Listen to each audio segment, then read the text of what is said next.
Hello, everyone. I am back with my post thoughts on my advanced directives.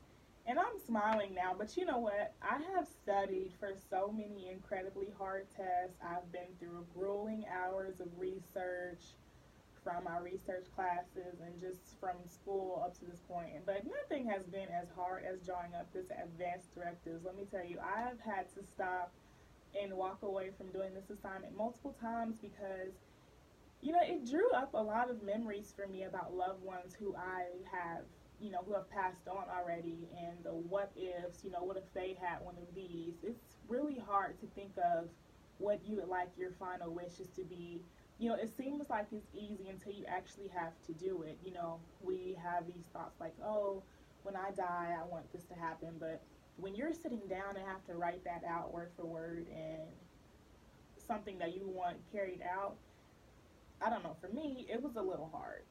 So the especially difficult part for me was actually wish number 4, where I reveal my wish for how I want people to treat me. Now I know in my previous video I was being a smarty saying it was common sense, but I definitely put my foot in my mouth with that one because when it comes to actually drawing it up, I was really stumped on how I wanted those wishes to be carried out. Like, I don't want my loved ones to go through what I went through, and having to watch my loved one die.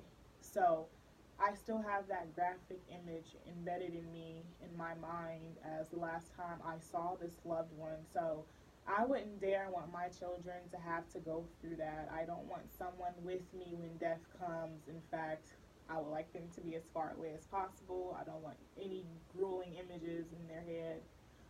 But in the same breath, I'm saying, in my advanced directive that I would like to die at home. So it's inevitable that someone's going to be there with me when I die. So I have to think about these things when I'm making my final wishes. Like, you want to die at home, but you don't want anyone to be around you when you die. So it's like, you don't want your family to be at home. Where do you want them to be at? So I have to think about these things while I'm making these advanced directives up. So I was right about saying that my fifth wish would be my easiest. However, I will say it was difficult trying to drum up a memorial service for myself. Like, how can I picture and be sure of how I would like my memorial service to look like? Just things of that nature. But overall, creating this advanced directive, it was more difficult for me because it brought back a lot of memories that I tried to tuck away. I'm still in the grieving process of losing a loved one. So as I'm creating this, I'm thinking of the what ifs, you know, what if they would have done this or what if they would have done that.